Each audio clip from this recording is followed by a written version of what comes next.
Welcome to the Black Patriots Monument in beautiful downtown Washington, Georgia. The Revolutionary War wasn't just fought by famous generals like George Washington.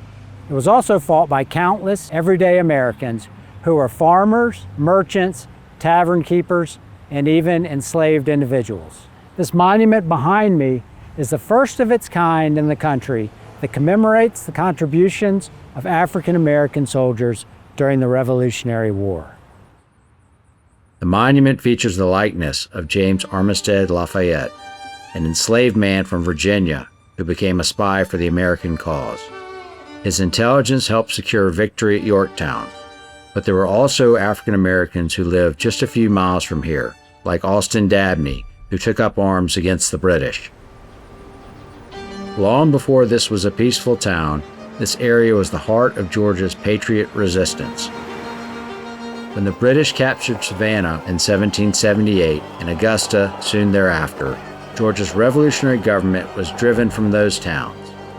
The government needed a safe place to regroup, and they chose an outpost near here called Hurd's Fort. It became Georgia's de facto capital for several days, where patriot leaders met, issued orders, and kept the cause of independence alive deep in the back country. Yet this was far from a peaceful refuge. The area around Hurd's Fort was a battleground of patriot and loyalist militias who clashed in raids, ambushes, and bloody reprisals. They did so with the help of African Americans like Austin Dabney. Austin Dabney was a biracial teenager enslaved in Georgia when the Revolution began. Unlike many who seized the opportunity to escape to British lines with promises of freedom, Dabney fought for the American side with his enslavers' permission, even though African Americans were technically prohibited from serving in the Georgia military. He joined Elijah Clark's militia, endured brutal campaigns, and was severely wounded in battle, which left him crippled for life.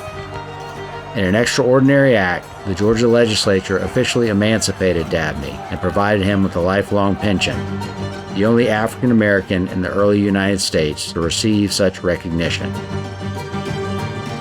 The Black Patriots Monument reminds us that the Revolutionary War wasn't simply a struggle by white colonists for independence from Britain. It was also a conflict that involved thousands of African American soldiers on both sides.